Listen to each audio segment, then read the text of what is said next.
Before us on the Passover table, we have a plate of ingredients, of foods.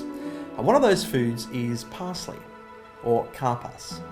Now, karpas and salt water remind us that God brought his people safely through the Red Sea and made them a new nation, hence the green vegetable. So we dip the parsley into the salt water and we eat that together to remember the crossing of the Red Sea and the entering into the new land. There are 3 loaves of unleavened bread on the table, and they're called a unity. As Christians, we realise that this is the unique representation of our God, Father, Son, and Spirit. The middle piece of unleavened bread represents Christ for us. As I break this piece in two, be reminded of his broken body and his death.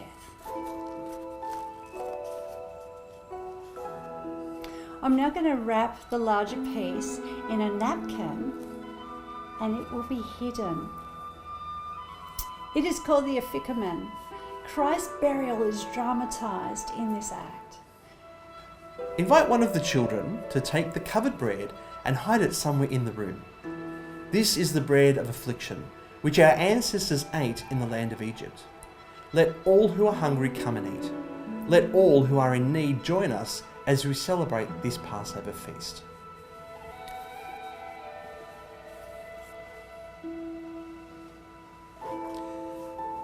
Now, the second cup is the cup of instruction.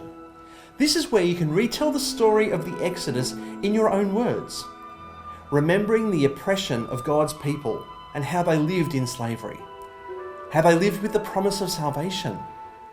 There was always the covenant made with Abraham at the back of their minds that they were God's people, and the calling of Moses to be a light for his people. The message to the Pharaoh to set God's people free, the 10 plagues sent by God, and the instruction to paint their doorposts red with the blood of the sacrificial lamb. Also, remember in your story the instruction to be ready to go when God led them. God did not only redeem the children of Israel by this act, but he redeemed us as well. As it says in Deuteronomy 6:23.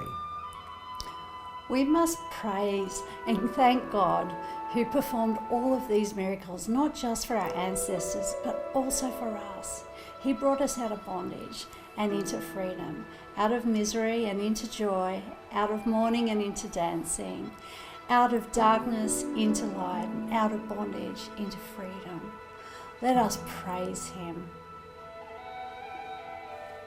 I'd invite you as we raise our second cup, and we thank God for his redemption, and we thank Jesus for our salvation.